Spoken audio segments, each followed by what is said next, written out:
For hundreds of thousands of years, humans thrived as nomadic, egalitarian hunter-gatherers. It was only around 10,000 years ago that a few societies around the world began to experiment with sedentism, agriculture, and the hoarding of resources. These societies spurred feedback loops of growth, inequality, and environmental devastation, conquering and colonizing and domesticating everyone and everything in their path, causing the sixth largest mass extinction in the history of life on Earth. Today, we live in a world that is a mismatch of our evolution in more ways than one. We feel disconnected, isolated, and powerless. Can we find our way back to a life that better matches how humans ought to live? Can we learn how to live well from other cultures who've figured it out? Is there time to reverse our self destructive trajectory? How can we reclaim our wildness? These are the themes of the Rewilding podcast. I'm your host, Peter Michael Bauer. This podcast is produced and made possible from supporters on Patreon. Thank you. If the Rewilding podcast inspires you, gives you hope, or makes you think, please subscribe, share it on social media, and become a patron at patreon.com/Peter Michael Bauer. How hierarchy forms and gets stuck in a feedback loop is something that many people have a hard time grasping. Today I'm talking with Luke Kemp, author of the book Goliath's Curse: The History and Future of Societal Collapse.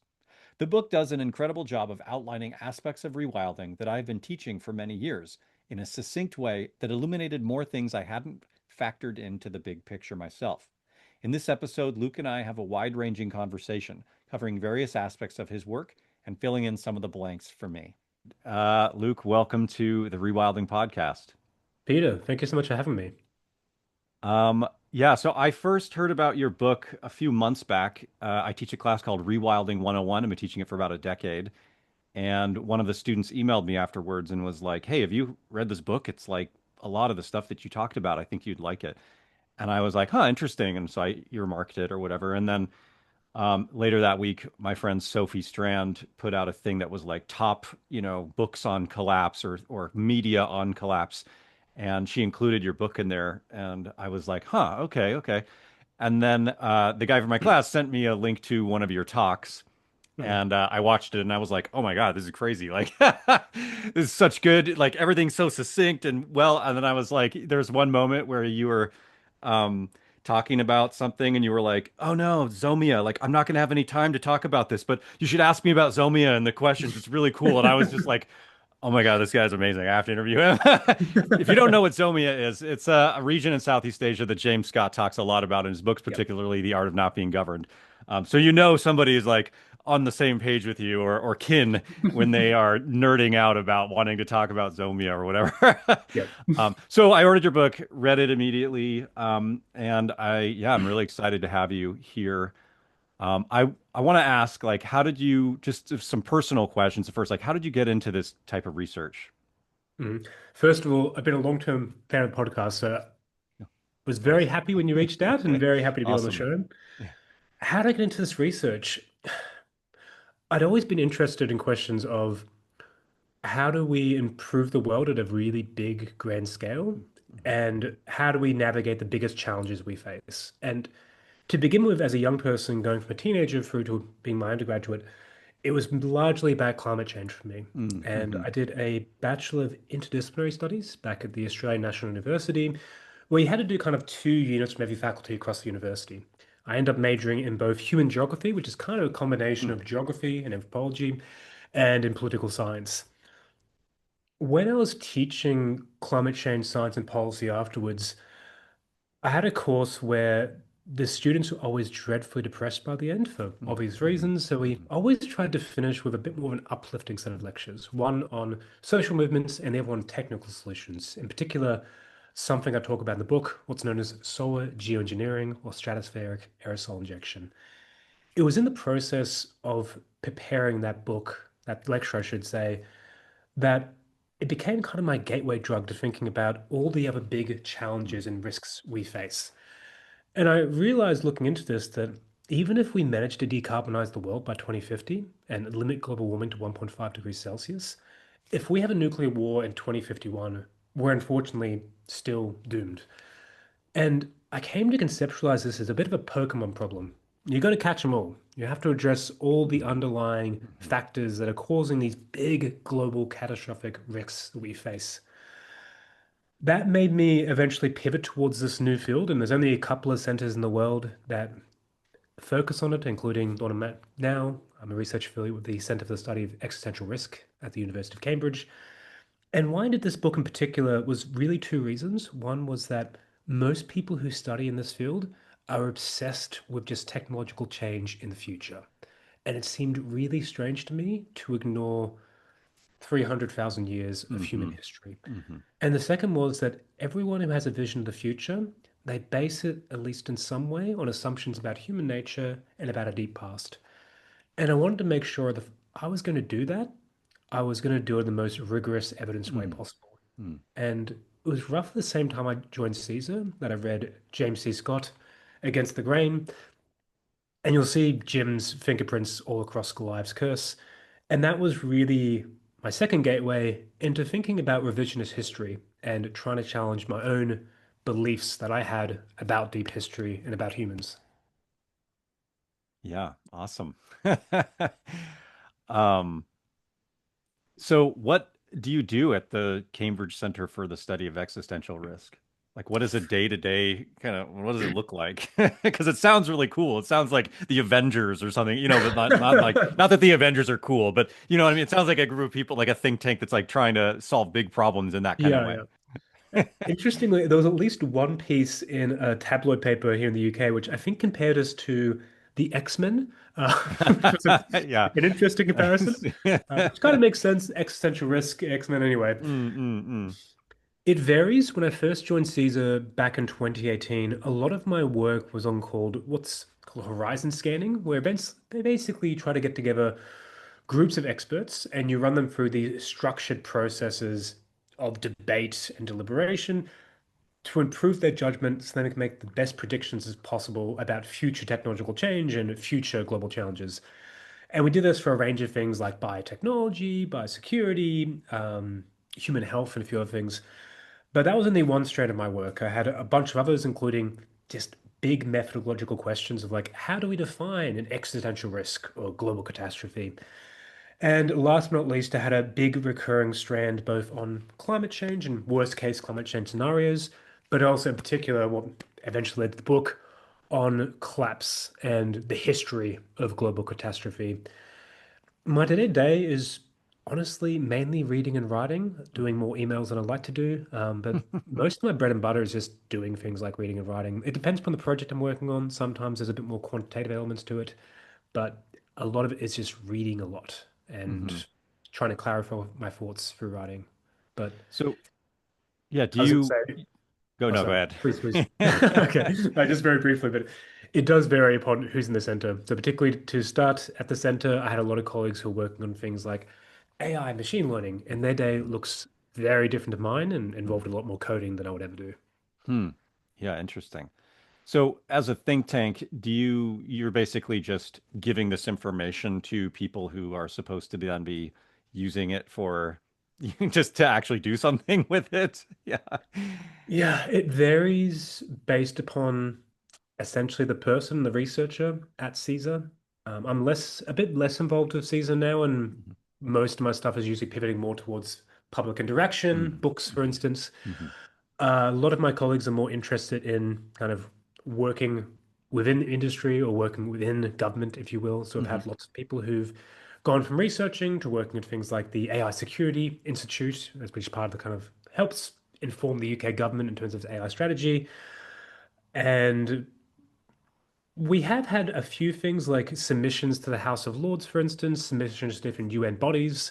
Um, but honestly, a lot of it is much more research driven rather than Mhm. being a coherent kind of Mhm. center-wide strategy or anything like that. And it's definitely Mhm. become more independent researcher driven over time. So Yeah. there's no single grand plan across the X-Men, Mhm. unfortunately. Which X-Men would you consider yourself to be? No, I'm just kidding. If you... I mean, you have to go Magneto. Oh wow. Yeah. Let's see. Yeah, why uh technically, I don't know if Magneto was an X-Men. He was kind of the arch nemesis of the I know. X-Men, but Well, he does join the X-Men on occasion. So it's interestingly, he true. takes It's over from true. And Xavier as being the head at one stage. But anyway, I digress. Don't yeah. get too nerdy. Why did you write Goliath's Curse?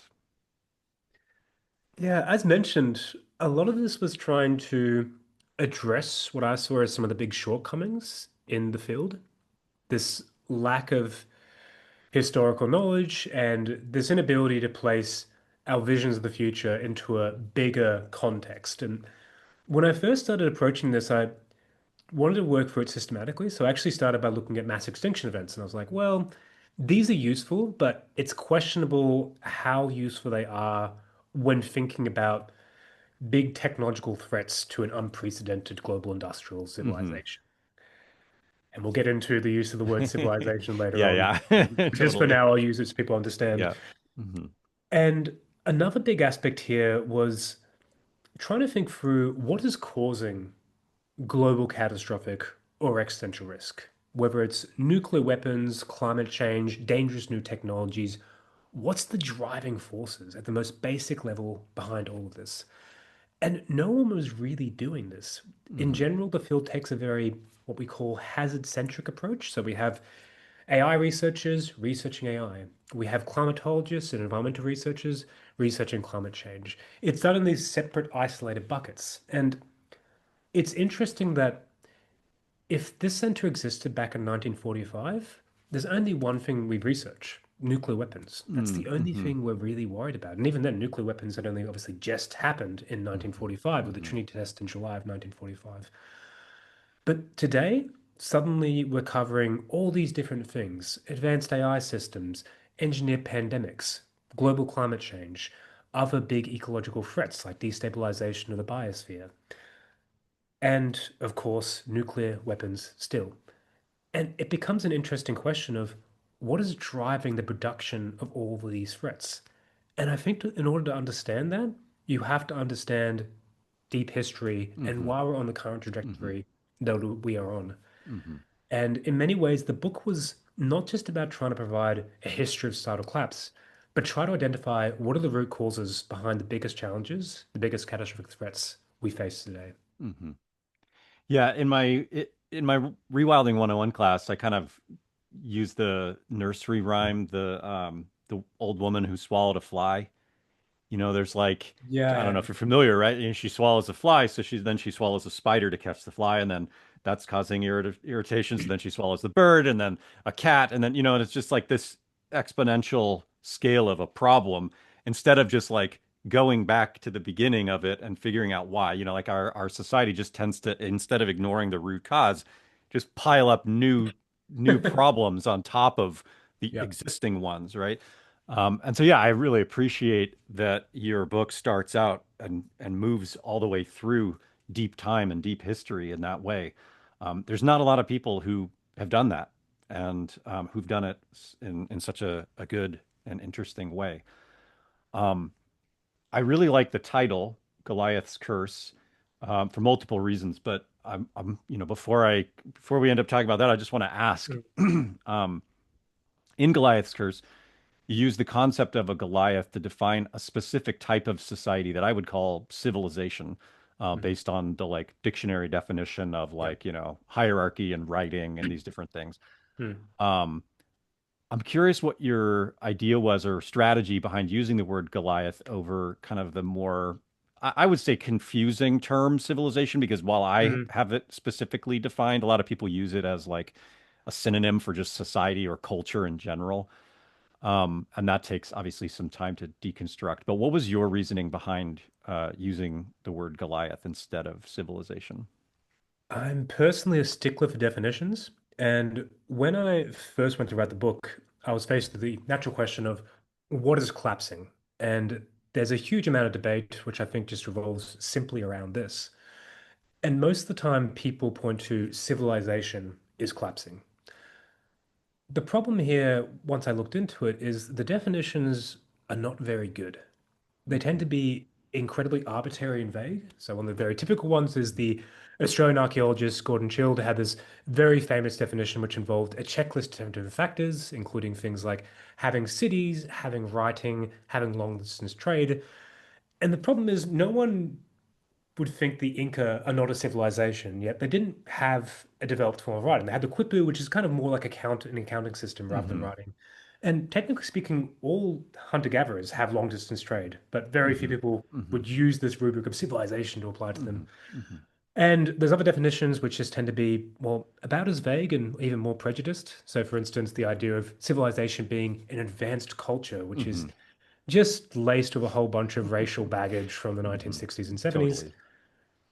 And most importantly, I found that civilization, like with many terms we use, is, to be frank, a term of propaganda. It has these connotations from the Latin term civilitas, which has connotations of good conduct, political wisdom, virtue, Hmm. restraint. And yet, when you look empirically at what people are talking about when they say the earliest civilizations, it's not marked by those things. Instead, across the earliest civilizations, whether it be Uruk in Mesopotamia, or the first dynasty of Egypt, or the Shah dynasty in China, all of them have commonalities, but they're things like slavery, mass human sacrifice, and most importantly, a system of domination in which one person is ranked above everyone else and enforces that through violence. And even today, we wouldn't say necessarily that we live in a world which is marked by restraint, wisdom, and political virtue at the highest levels. Yeah. You don't need that to build nuclear weapons. You need Right. dominance hierarchies. Hmm. Hmm. And when I paused and actually thought about it, it became pretty simple to me. What really changes when people talk about civilization is you start to go from more egalitarian social settings to ones in which, as mentioned, a single individual or group is ranked above others and they maintain that through violence. And that is what we call a dominance hierarchy. Hmm. And a Goliath, as I define in the book, is a collection of different dominance hierarchies. So Rome was not just simply the empire, but it was also all the other things which upheld the empire. The distinction between slave and master, rich and poor, man and woman. And Goliath just seems to make much more sense because it's just much more accurate. Goliath in the biblical tale was marked by a huge size, reigned through violence, and importantly, was surprisingly fragile. And there are Mm. all things that we see when it comes to Goliaths as well. Hence, one of the things I try to do in the book, and this is not just true of the term Goliath, but even when I talk about civilization, I offer a new definition, is really try to go back to first principles and clarify what we mean when we talk about the past, shedding all of these old kind of weird historical baggages and be piece of propaganda we tend to have.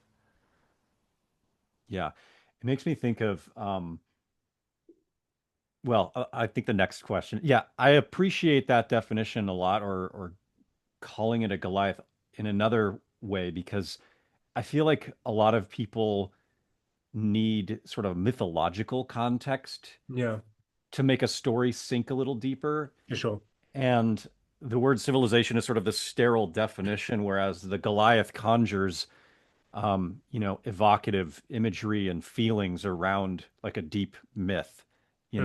know, which, yeah, I just think is a really good metaphor to explain the social system that otherwise could be sort of like reading stereo instructions, which I think the definition of civilization could be. Also, the idea that civilization is a civil society is absurd. It's one of the most uncivil societies in existence. So, No, precisely. um, yeah, the word is just sort of a bizarre. Um, but the other thing that makes me think of in relation to that is this sort of anti-civ or anti-civilization, Mm. which is an established political movement that's Yeah. existed for at least over 25 years at this point. Mm. And I feel like Goliath's Curse is to some degree an extension of that or adjacent to it in this Mm. in this way.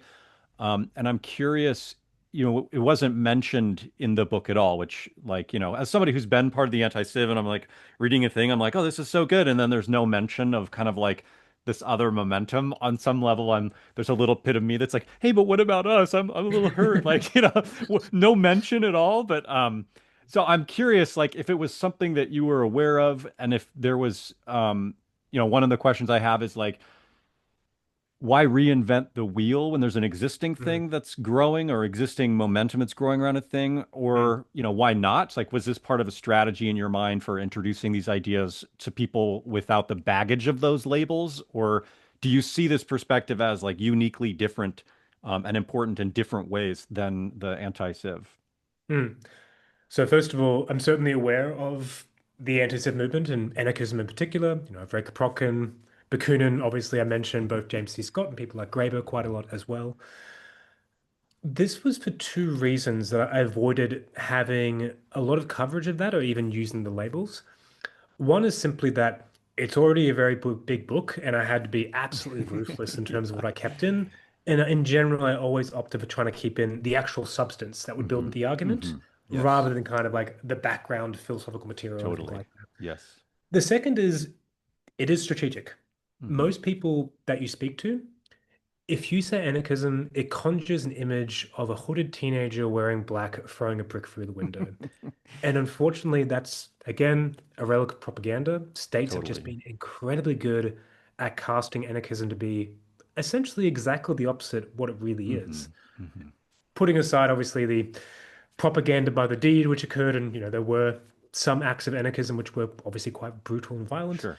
But in general, anarchism to me is almost synonymous with democracy. It's Hmm. about having forms of governance which are based upon mutual aid and voluntary cooperation and only resorting to violence when it's completely and utterly necessary. And in general, when you start with those principles and you ask someone if they like democracy, they will say yes. And if you walk them along, they'll end up agreeing with all the underlying facets and ideas of anarchism. Hmm. And if you want to, at the end, you can say surprisingly, you are an anarchist. Yeah. I'm also quite practical and pragmatic, and to me, it doesn't matter as much if people identify with anarchism or if they identify with anarcho-primitivism or anarcho mutualism or anything like that. It's much more important that they identify that they have these shared values with most of the rest of humanity Hmm. and work from that Hmm. essentially. So it was something of a consideration around strategy and messaging that I know if you mention anarchism right off the bat, that changes the way people look at it. And to be frank, it just wasn't really necessary. As Hmm. mentioned, like you end up with still some pretty startling conclusions when you just simply look at the raw facts and work from there. Hmm. Yeah. I do a similar thing in my 101 class where I don't necessarily advertise it as anarchist and then, halfway through the class kind of be like, well, actually, now that we all By the agree that we way. agree on these things, did you know that um and I feel like it is actually really effective. And it doesn't mean, for a really long time, I avoided using the term anarchist to describe myself. Hmm. And then I just get really angry about certain things. And at one point, I was just like, fine, yes, I'm an anarchist. Like, I'm done. I'm not just going to like tell people that I am one now. But it took a really long time. And I still don't just like say it outwardly oftentimes, especially if I'm just like doing a talk somewhere on rewilding in general. I'll try to do a Fair. similar kind of thing. Mhm. But it makes me, I do wonder Mhm. about like, the importance of having diversity of ideas that are kind of all shared and meaning Mhm. similar things, or if um, like if every anarchist academic continues to not use the term, does that hinder the movement? Like, does a movement that it has shared values like this, does it need a name in particular to gain enough momentum to do a thing? Like, I don't know. But part of me feels like if everybody just said it, then there would be more of a broader movement around it. Mhm. I don't know. I think that sometimes labels can actually hold things back and they Mm, start to create a community identity, which makes mm, things much more polarized mm, and mhm, antagonistic than they need to be. mm, When you look at, say, mhm, for instance, Marxism and anarchism, particularly from the First International, like Marx and Bakunin didn't really disagree that much on what they saw the end goal of society to be. Where they really disagreed was how you get there. mm, mhm, And I think that having these really separate identities around anarchism and Marxism and people just kind of adhering to what Bakunin or Marx said was probably a bad thing. And if people had have actually just like discussed, look, we both want to get to the same place. There's different strategies. We're better off staying together and maybe having diversified strategies across different areas. Hmm. I suspect things would have worked out very better, and you probably A wouldn't have ended up with the extreme vices of Hmm. the dictatorship of the proletariat in action, like in the Bolshevik Revolution, and you actually just would have ended up with a much more effective community. Hmm. So I think that labels sometimes aren't actually necessarily a good thing, Hmm. and it's always a question of costs and benefits. And to me, the costs of alienating a very large amount of readers by basically declaring and Totally. planting a flag on the ground Yes. isn't worth it compared to just simply saying, look, here's a set of values that, or a set of presumptions that we have about the past. Here's the evidence. And then let's just see if we like have common ground there. And then once you do, you can feel free to put Hmm. a brand around it. But to me, as mentioned, like democracy is more or less synonymous with anarchism. And when you use the term democracy, people are like, yes, no one says they're against Hmm. democracy, Hmm. except for, of course, a couple of autocracies across the world. And even Yeah. they actually try to usually have some kind of democratic veil for legitimacy Hmm. over them. Hmm. Um, so yeah, in overall, I think it's worthwhile, despite some of the benefits of having these labels and having a community congeal around them, Hmm. at least in a public effort, I think it's worthwhile kind of dropping that and just starting with what do we actually mean and Hmm. just working from first principles. Hmm. I feel like it's also kind of like the most anarchist thing to do is to reject the label itself. So I don't Totally. know. Maybe that's not true. Not all anarchists agree with that, but I definitely have that feeling myself. But It's very punk. It's very yeah, punk. right, exactly. Um,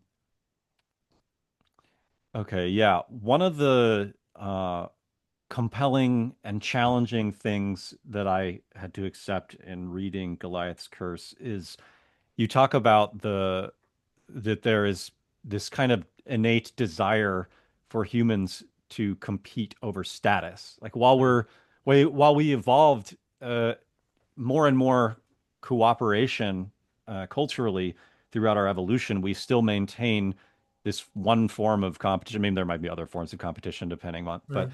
this main sort of form of competition is for status. And I'm curious, where do you see status coming from in our evolution, and why has it persisted along with egalitarianism? Like they seem sort of counter, like they would have, like that just wouldn't have happened.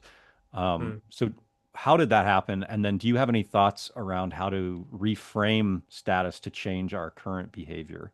Mm. Yeah, so status ends up being one of the big storylines of the book. And I think status competition is what has driven many of the big macro historical trends we see, including the formation of Goliaths. A couple of things to note about status is, first of all, we all want it to some extent. Everyone wants to be admired, respected, loved by others. I'm no different in that regard as well. Some people want it far more than others. And there's different ways of achieving status. One is through prestige, is basically giving benefits to a group. So you're a good hunter, you lead them on a hunt. The second is through domination, through basically imposing violence, costs, penalties upon others. That's become the predominant force for status over the last 5,000 years. When you open up a history textbook, it's pretty much a roll call of mass murderers. Mhm. Napoleon, Genghis Khan, Alexander the Great, they all have status because of their ability to kill, starve, or marginalize enormous numbers of people.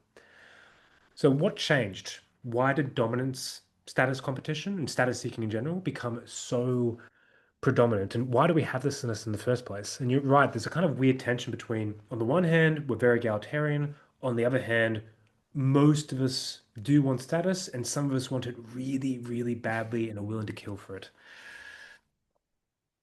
I believe, and granted, this is always going to be speculative to a certain extent, we just have a lot of uncertainty here.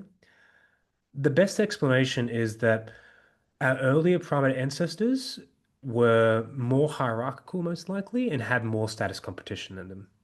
And roughly, I think it's what, 1 million, 2 million years ago, we have changes to our shoulder joint, which basically allowed for more accurate throwing. And it's roughly that time that you start to see a decrease in sexual dimorphism, the difference between men and women in terms of size. And that's usually a pretty good indicator of essentially kind of how patriarchal and hierarchical a group is. So gorillas, for instance, Huge difference. The males have big fangs, they're really strong and they're really big. And lo and behold, they basically work as a single emperor kind of harem. Chimpanzees, kind of the middle point, and they do have hierarchies, but they're very fluid, and the male doesn't have like complete ownership of all the females or anything like that. And we're a few notches towards the egalitarian spectrum away from chimpanzees. So the story here seems to be that further back in our evolutionary ancestry, we probably had stronger status competition, and for males in particular, that resulted in much bigger reproductive benefits. Then we had several different changes, as mentioned, changes to our shoulder joint. We also started to have the need to have more communal upbringings for children because basically our hips, or women in particular, their hips are too narrow compared to the size of a baby's head, and so hence they have to basically have the baby early. And that means the baby for the first, well, up to 18 years is pretty defenseless and needs an incredible amount of training, supervision, care, love. It takes a community basically. In this theory of alloparenting, it's much easier to do that if you have lots of men around and you don't have one really strong dominance hierarchy. And indeed, you'll probably have more what's called cumulative cultural evolution. You'll have more ideas, stories, skills passed on to a child if they're listening and interacting with all the men in the group and all the people in the group rather than just one alpha. So, in short, a whole bunch of different pressures selected against status competition. We started to have the emergence of these what are called counter-dominant strategies. In nomadic egalitarian groups, there's an interesting pattern where they're not just equal because they're all poor, they're equal because they choose it. Hmm. When someone tries to dominate the group, they tend to do things like ridicule them, ostracize them, so kick them out of the group, and in the very worst cases, they'll kill them, an in-group execution. This has been really well documented by Christopher Boehm, but there's been a bigger body of work after Boehm as well.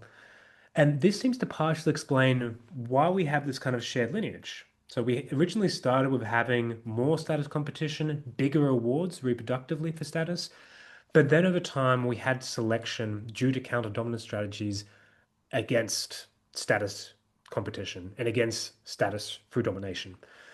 And today we see across most societies, and there's been some big studies on this, that particularly for men once again, and there's a very interesting gender component here. So, for instance, in bone studies, all the people who are trying to get status and dominate the group are always men. And you see this when it comes to the reproductive benefits of status as well. It seems to be stronger for men. But in general, chimps and other primates have roughly a 4 times stronger benefit from status on reproduction than we Homo sapiens sapiens have.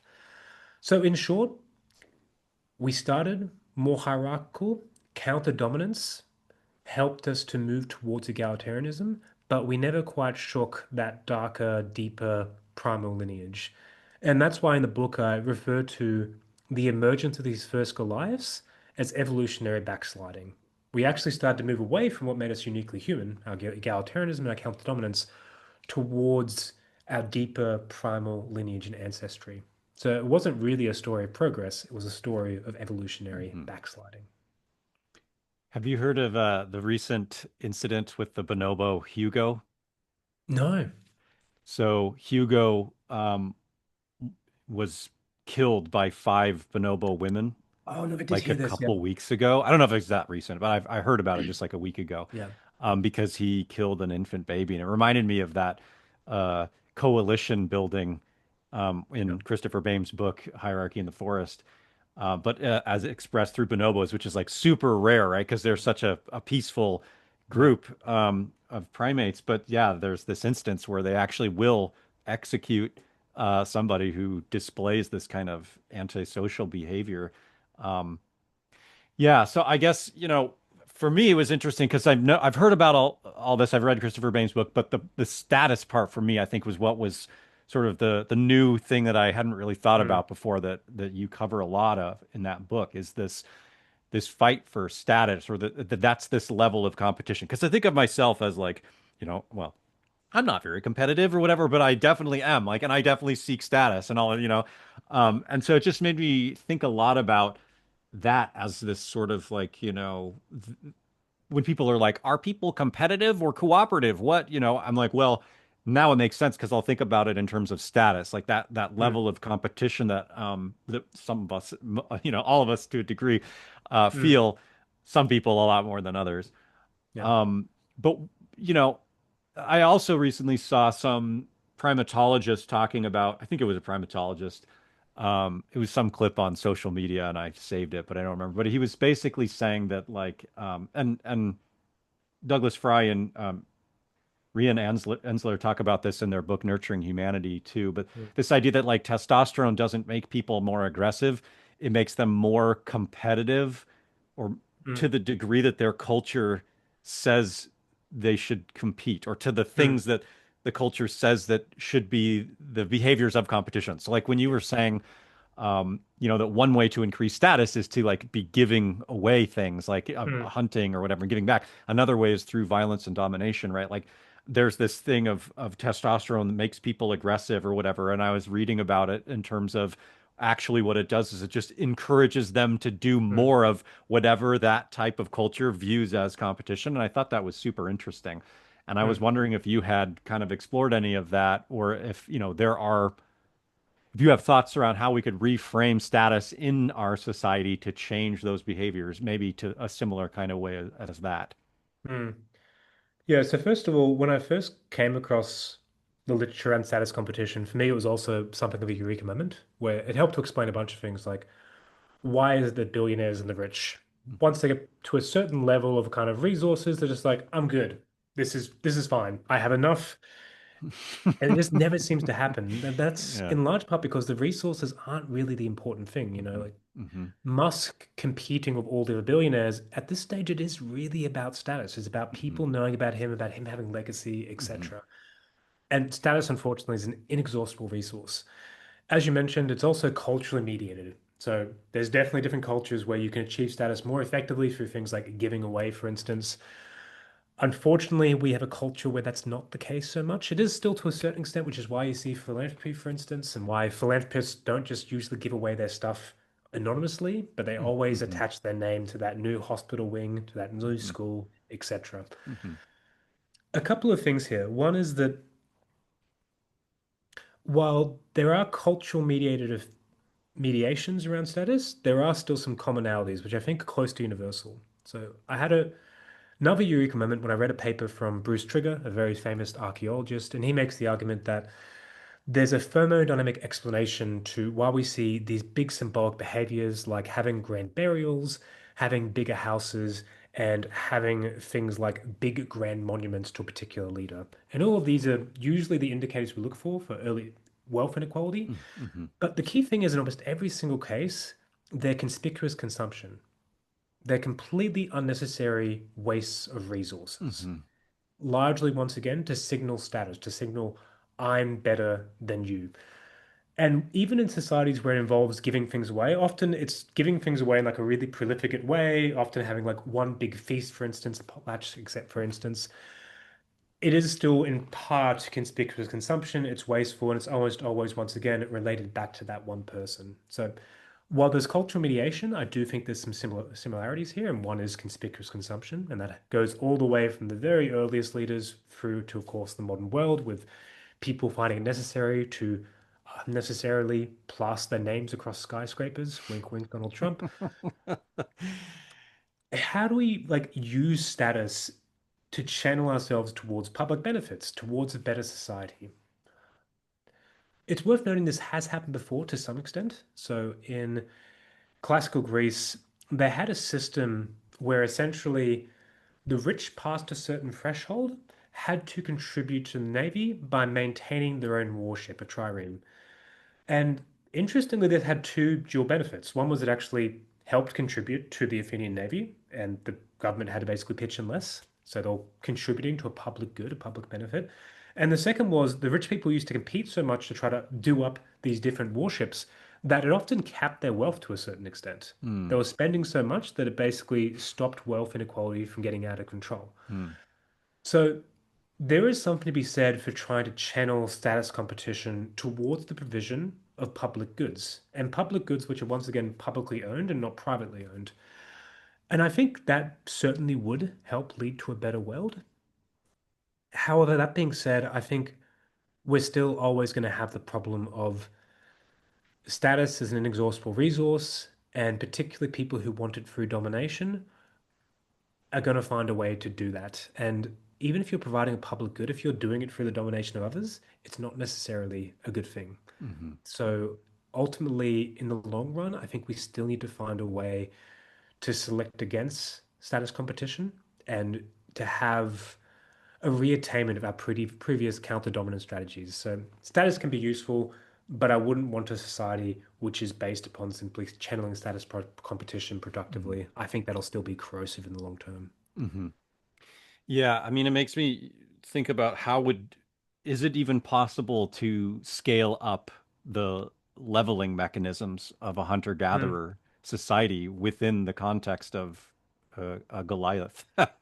Like, turning a Goliath into some sort of scaled up hunter-gatherer egalitarian system seems impractical, or impossible, really, mostly because of the material conditions that mm, created it are different than the material conditions that create you know I don't know. I feel like this is one of the things that I talk about in my class too, is like mm, essentially there's this uh feedback loop, or like a Pandora's box that we mm, opened up, and how is it even possible to get out of here? And I think this is kind of like what the dawn of everything was wanting to explore as well, but just wasn't able to actually get there, which is, yeah. the one of the persons or people who recommended your book to me said, this book is what Dawn of Everything should have been.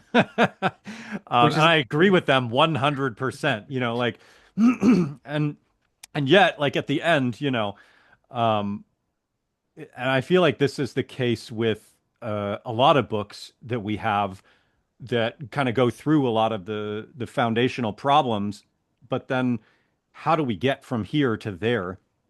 mm, Uh, and I remember like when I watched, I used to think that civilization was something that we could just like take down or whatever. Like part of the early anti-civ stuff was like take down civilization. But like mm, then again, the more you kind of get into it, the more you realize that civilization isn't some monolithic thing. It's like a hydra or whatever. You cut off one head and it's got five others and it just regrows the other one. Like it's a blob, it's mm, amorphous. It's not one central thing, although there are central powers. mm, Rome collapsed, but it just decentralized and came back as a whole bunch of other yeah. things, right? Like it didn't destroy the idea or the material conditions that gave rise to it. Um, and so it kind of reminded me of like that scene in The Matrix 2 where Neo gets to like the center of the Matrix and there's that old guy and he's just like, yeah, there's been like seven of you, the ones before. And we know that this happens. And so we've like created this whole system to like prevent you from actually stopping us, and you're like, wait, how, what? Like, so the whole first movie is like, doesn't mean anything. And he didn't actually save anything. And Yeah. it just kind of feels like that when you get to this sort of like when you've just read so much history and you're overwhelmed by all of it and you see how it just keeps coming back. Mm, Um, and so, yeah, my question is, there's a kind of hopeless feeling of can we even kill this thing for good before it kills us all? If it keeps mm, coming back and has tricks for withstanding resistance, like what can we do? There's no mm, guarantee that taking down one empire, that the whole thing is going to come down, or that the mm, power vacuum that it creates doesn't immediately get filled by other yeah. warlords or things. And this is why I kind of shied away or started to move away from a lot of the anti-Civ stuff, is because they didn't have a solution for like what happens. I mean, there's white supremacists who are just waiting for this. They also want to Mm. like take down civilization. They call it accelerationism. They want to create a power vacuum that then Yeah. they can fill. And there was no sort of like preventative measure or talk about this in a lot of the like anti-civ discourse around taking down civilization. It wasn't like, okay, sure, take down civilization, but what are we going to do about these white supremacists? Like the idea was like, if we just take down civilization, it'll stay down, but that's Mm. not really true. Um, yeah, There's lots to unpick here. And first of yeah, all, this is the book that the dawn of everything should have been is a fantastic word. I really yeah, appreciate that. Yeah, in the book, I do mention that the question of why Goliaths are always resurrected is potentially a more important one than why they collapse in the first hmm place. And hmm you do see this across essentially every single world region. that wherever the material conditions existed, what I call Goliath fuel, so having things like what I call lootable resources, resources that are easily seen, stolen, and stored, grain in particular, but also things like smoked fish and aquatic resources, monopolizable weapons, weapons that can be easily monopolized by one group and used as a military advantage of others, and caged land, either being constricted by land or wedded to it through grain, for instance, that you can't move any longer. These conditions, as long as they stay the same, you're probably going to see a Goliath pop up over and over again. The only exception we really have is North America, which obviously Wenger and Graeber talk about quite a lot as being this kind of alternative trajectory, where we did have a bunch of hierarchical farming communities and even cities like Cahokia on the outskirts of St. Louis. And they all collapsed in a pretty synchronized manner at the beginning of the Little Ice Age, roughly in the kind of ballpark of 750 years ago. And yet, it's difficult to say that North America would have stayed that way and a Goliath would have not re-emerged. Hmm. There were Yeah. still some kind of mound-based, more hierarchical communities when the Europeans arrived. And it was only roughly, what, 2 or 3 centuries that the Europeans arrived after the synchronized systems collapse across North America. I don't like the conclusion, but I do think it's truthful to say that if you extend the timeline by another couple hundred years and you have population growth restricting people's ability to move, you have better growing conditions for things like maize, corn, a lootable resource, you probably do see Goliaths re-emerging in Hmm. North America, Hmm. even if the Europeans don't invade. And as mentioned, I think it's as simple as if the material conditions are there, you can stop this for a period of time. We definitely have regions in the world where we seem to have these conditions, but it takes a really long time to have anything like a Goliath emerging. And this often seems to be potentially due to some counter-dominant strategies. So I remember there's one paper which came out, I think late last year, looking at oh, I'll probably get this wrong, but I think it was in the Carpathians, there was a set of different remains where basically like they seem to have creeping up wealth inequality, but then they basically like bury all the goods of that one person and kind of reset the playing field. Hmm. So there's definitely ways we can stop it from happening to an extent, but it does Hmm. seem like once you get a long enough period of time, a Goliath is very likely to re-emerge. And particularly once one has been there for a long period of time, everyone's growing wheat, there's iron weapons lying around. And additionally, you have already these stories about god kings, then it's much easier to resurrect a Goliath. So in the long term, what can we do? And this is an area where I'm both optimistic and pessimistic. On the one hand, as you mentioned, this does seem like a Matrix type challenge. On the other hand, we do have a world where material conditions are changing quite rapidly. And I do think there's certain technologies, like machine learning, AI, if you will, which on the one hand can definitely be and are currently being used to reassert dominance hierarchies, to fuel the race of resources, whether it's fossil fuels or other types of non-renewables, and of course to empower new monopolize, monopolizable resources like killer robots, lethal autonomous drones, for instance. On the other hand, you can use this to finally do democracy really effectively at scale, for instance. And there's a bunch of people who are exploring this. And likewise, having a much more interconnected community, you can potentially have new counter-dominant strategies. And, you know, social media pylons, for all their problems, are kind of, I think, almost a manifestation of that to a certain extent. So I think there are opportunities here. Material conditions are changing. And most importantly, I think we actually have the historical knowledge now that lots of people can wake up and just say, like, this isn't working for most of us, Hmm. and this is heading in a really bad direction. And interestingly, it does seem like a lot of people believe that. When you look at survey data from places like the US through to Australia, people are, in general, pretty pessimistic about the future, and in general, don't think the current shape of society is serving them. And to be frank, they're right. Right. So I think a combination of factors, even the rise of populism, which at its heart is just a basic idea of there are corrupt elites running the show, and they're doing it in such a way which is robbing and undermining most people. And if we had more democratic participation, things would be better. Those are opportunities for having more democratic, decentralized societies. So I think there are a whole bunch of different opportunities which are going to continue to emerge going to the future. And new knowledge allows us to better target the root causes. and to potentially do things we couldn't do before, like democracy at a really large scale. But we're still going to face the big underlying problem of the powerful don't want to lose their power or their status. Just that simple. And Hmm. that's going to be Hmm. the biggest break on doing Hmm. anything. Yeah. And unfortunately, I don't have a lot of hope in doing something like a large scale revolution. As you kind of mentioned and alluded to, there's this idea of the iron law of oligarchy. Whenever you do a revolution, you kind of just replace one hierarchy with another. It often ends up being even worse, whether it be the Hmm. French Hmm. Revolution leading to the Napoleonic Empire or the Bolsheviks leading to the Soviet Union. Hmm. So I think this is a pretty long shot. I think it's going to be incredibly difficult, but I do think there are some glimmers of hope for the Hmm. future. I started to read The Great Leveler, Yes. and I had to just stop reading it because it was just like depressing me. I was like, oh my God, Yeah. are you saying like, he's basically like wealth inequality hasn't really changed much in 10,000 years. It's just gotten continuously worse. And the only time in history that it's actually, the rich haven't gotten richer is like five instances or whatever it was, and Yeah, the four levels. for yeah, yeah, and the plague or whatever. I was just like, wow, okay.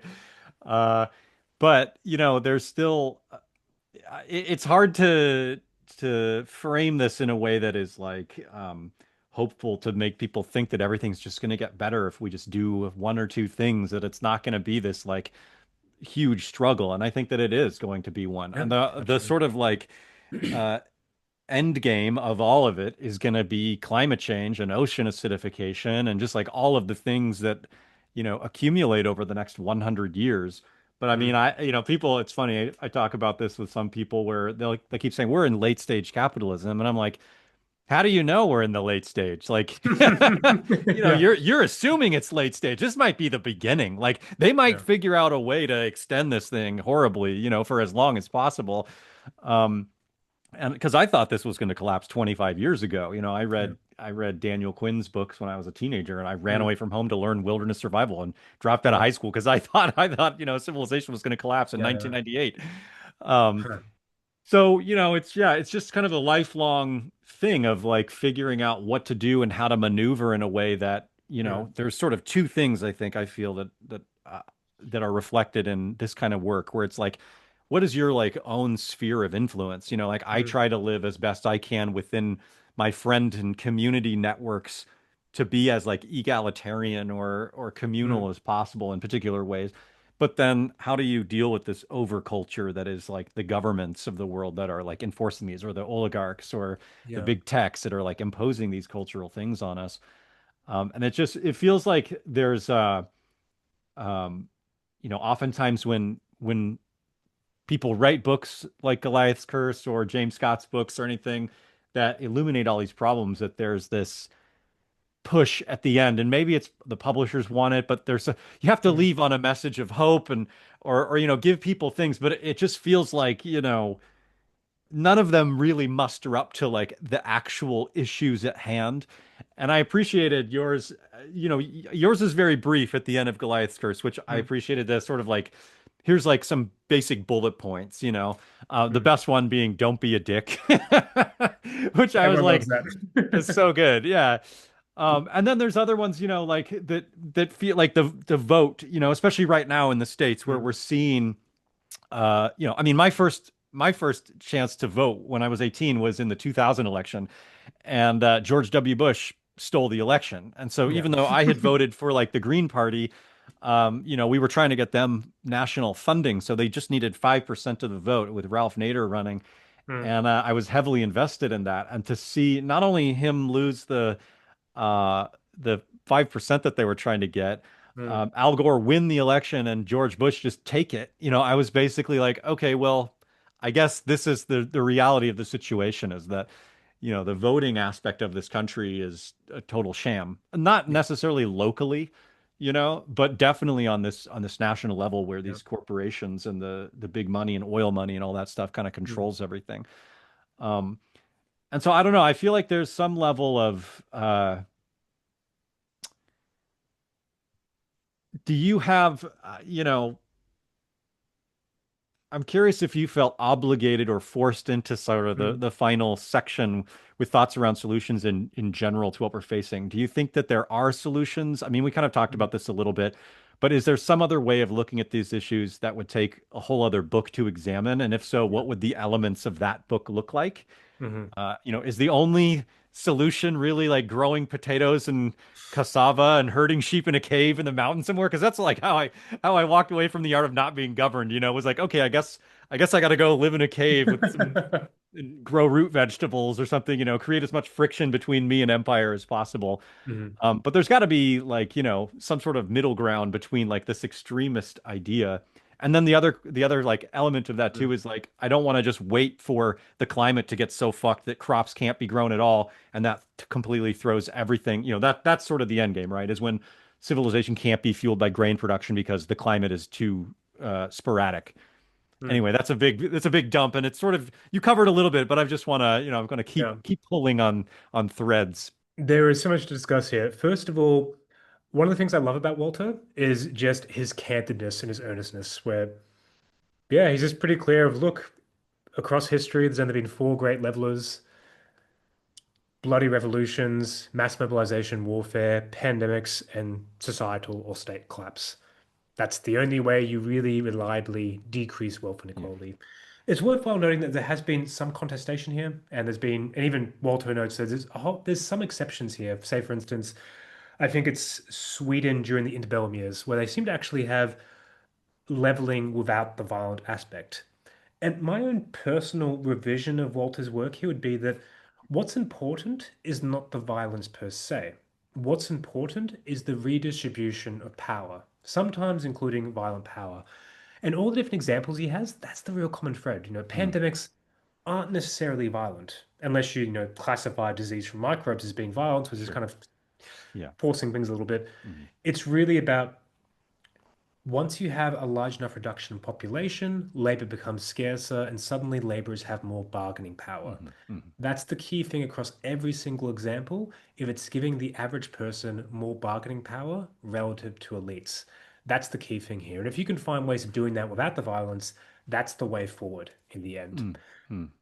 So like a general strike, for example, might be an instance. Precisely, particularly if obviously you can keep it up and Hmm. your labor is sufficiently valuable to the owner. Hmm. And we do see this working to a certain extent, right? Like industrialization, in large part, doesn't just lead to the Great Compression of the 1940s and 50s, where we see this big reduction in wealth inequality within major economies like China, Germany, the US. It's not just due to the world wars, it is in part due to things like unions, the rise of democratic welfare states, a whole bunch of different movements, whether it be suffragettes or even anarchists, for instance. So social mobilization is key here, particularly it's useful when it is underlined by increasing bargaining power for workers, which is what happened in the case of industrialization. They had more bargaining power, but additionally, they could coordinate amongst themselves because often all working in the same proximate location.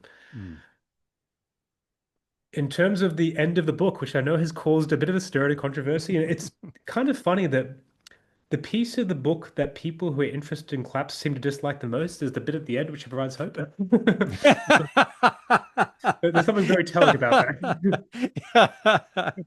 The The reason I had it there is threefold. First of all, I had several reviewers and an editor who all said, this seems like a missing piece of the puzzle, is Mhm. just providing Mhm. something of, you've identified the problems, what are the solutions, Mhm. even if you do it Mhm. briefly. Mhm. The second is that I do feel that there's a use to providing these. Mhm. And it's forced to a certain extent, but in general, across most of the kind of social psychology studies we have of communicating fear-based messages, is it's much more efficacious, even if you talk about the worst case scenarios, that you also give people some sense of autonomy and things they can do. And last but not least is I just genuinely do think there are ways forward here. I'm not Mhm. someone who's convinced that this is inevitable and that we Mhm. just have to settle with either collapse or Mhm. an increasingly powerful Goliath. Mhm. And to be frank, I think it's actually a triumph of the people on top that so many people believe this. Mhm. That, Mhm.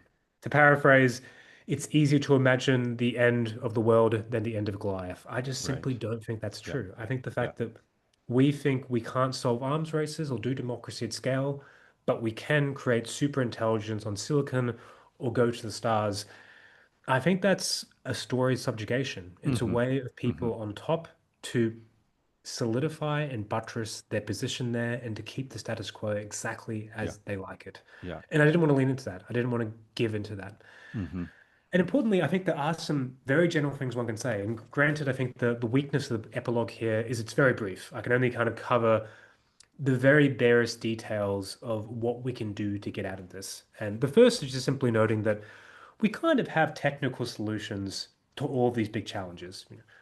We can, technically speaking, reduce nuclear stockpiles. The US was doing it by thousands of weapons at a year during the 1990s.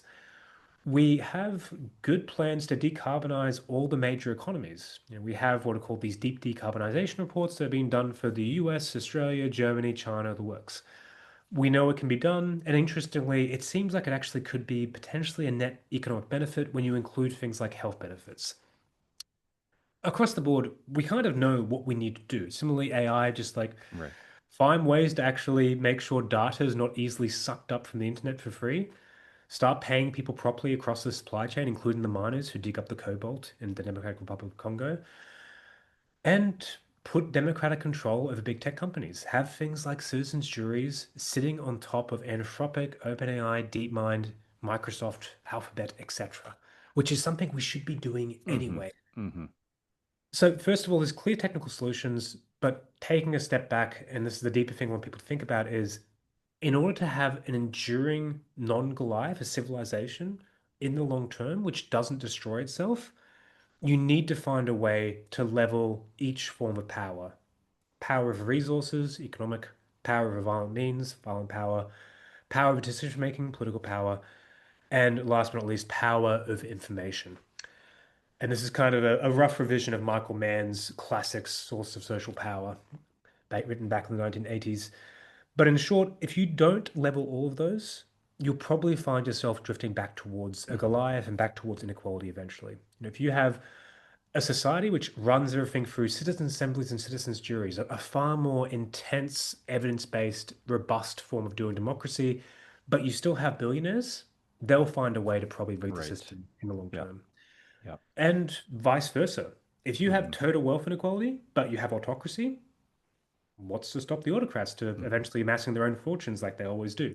Hmm. So you kind of need to address each form of power. And that's going to require a radical rethinking and redesign of societies towards Hmm. civilization. I Yeah. don't think it will be easy. I mean, yeah, And I think it comes back to the notions of status. Like yeah, all four of those in a way, the word power could be synonymous with status in that way, like dominance exactly. power, right? And so if there was a way to level those and encourage other forms of status, that to me would be the way to do it. I can't myself imagine that at the moment, but I feel like that's the framework, and Hmm. it's like you said, all of the solutions to everything they exist already. The only reason they're not being implemented is because of the power structures. And so really it has to be about kind of getting at these power structures. And that's why I like Goliath's curse so much and why I think it actually, one my complaint about not to keep bringing up on the dawn of everything. But, there was just so much like marketing put into it that it was going to be the book that helped but the thing that frustrated me most about that book was that it was like we need to and we can envision a different world. Hmm. That is like a central thing that is necessary to move forward. The way they framed it though was like we can just imagine our way out of this, which is not fucking true unless you understand the material conditions. And like, when people would be asking me like, Peter, what's your take on that book? I'd be like, ugh, they're like, I loved it. I don't understand why you didn't like it. And I'm like, okay, well, I'm like, an idea is like a seed, right? And you plant the seed in a pot and you could water it or whatever. But like, if the soil conditions aren't right, if the temperature's not right, it's not going to germinate. And so to me, their book, like The Dawn of Everything, was like, we need to have seeds. And it's like, yes, because you read something like The Great Leveler and you're like, okay, fucking, this is just fucking hopeless until collapse, just like levels everything. And I'm going to have Yeah. to just wait for that. And that's, I think, what they were like trying to get away from was like, no, we can't envision our way out of this. We can imagine our way out of this. But then they didn't explain the material conditions that prevent an idea from actually happening, which is where I think Goliath's curse is so good because you do both. You combine that element of like here are the material conditions, and then also here is that we still need to have this idea that we can escape this. And like you said, Yep. the the idea of thinking that collapse is inevitable or that there's nothing we can do out of it is part of the propaganda of that power system. Yeah. So I feel like, and I'm just going to keep pitching your book to everybody. It's now in my top five. It replaced The Collapse of Complex Societies, which if anybody who's been listening to this podcast, I'm constantly talking about that book. So I feel like Goliath's Curse has now sort of supplanted that because it's more recent. It's sort of a combination of James Scott's work and, lots of other things around that. Also, you mentioned that book, and talk about the theories behind Mm. Collapse of Complex Societies within Goliath's Curse, which is cool too. But yeah, so anyway, that's my big rant about why people should read your book and how great it is and all that. First of all, I enjoyed the rant. Second, again, there's like so many little threads to pull on here, so just very briefly try to work through them. Very briefly to join the pile up on Dawn of Everything.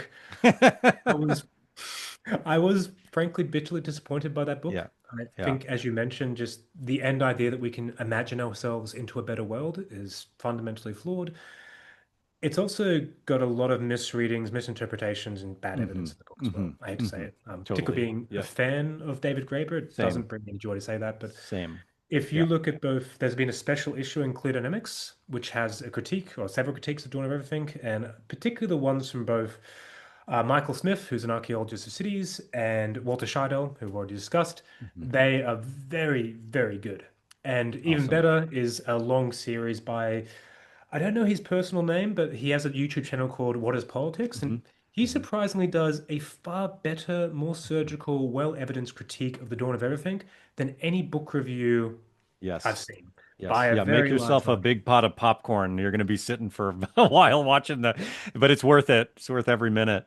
Hey, but the Hmm. weird thing that kind of surprised me here is that the book starts with this big idea of why do we get stuck?